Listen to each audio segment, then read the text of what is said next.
2, 3.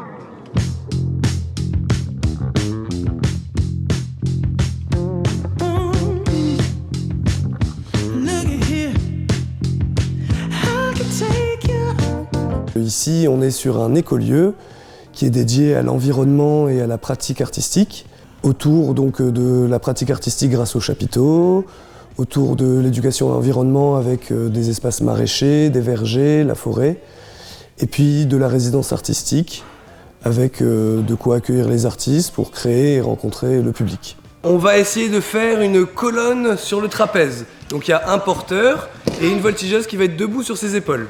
Je pense que tout le monde accueille favorablement un peu plus d'activités, notamment pour les enfants. Quand on a fait nos diagnostics sur le territoire, on s'est rendu compte que les familles faisaient pas mal de routes pour le mercredi, etc., pour les activités périscolaires. Et donc voilà, tout le monde était content d'avoir de l'activité plus proche. Et puis c'est la partie cirque qui a marqué le plus les esprits. Un chapiteau qui s'installe dans le village, c'était pas anodin. On voudrait aussi que ce lieu soit un outil pour rapprocher les institutions des habitants de la vallée au blé, de Lemay, etc. Et donc on fait des actions avec l'école et l'EHPAD et on essaye d'utiliser ces supports cirque, environnement comme un lien pour faire des actions intergénérationnelles, pour aller à la rencontre des gens et participer à cette fameuse dynamique qui permettra de revitaliser le territoire.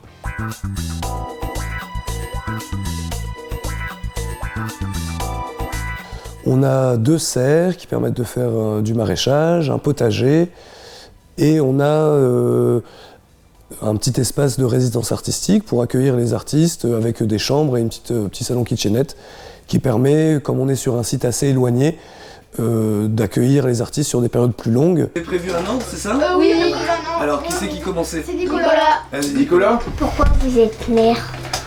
quand on décide d'être maire, c'est par motivation, parce que on veut rendre service à son village, à la population, apporter un plus pour apporter du bien-être à chacun. L'un de nos plus gros projets là en ce début de lancement, c'est la création d'un éco-conseil des enfants et qui a vocation de mélanger la démocratie participative, la pratique artistique et le thème de l'environnement, du développement durable.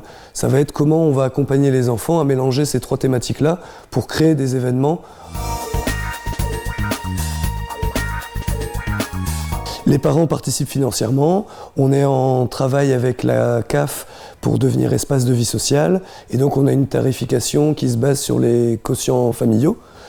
On a fait venir différents intervenants et l'accueil qui leur a été réservé, les artistes sont tous venus me voir en me disant à quel point on avait un public qui était chaleureux et qui était en demande, ils étaient avides de rencontrer cet univers-là. Et j'avais sous-estimé l'impact que ça aurait. Ils découvrent vraiment un autre monde ici, on est quand même assez éloigné du cadre de référence. Il y a vraiment ici un enjeu autour de ces thématiques-là et je pense que la pratique artistique, je pense que l'éducation à l'environnement, etc. peut être un vrai levier sur la redynamisation du secteur.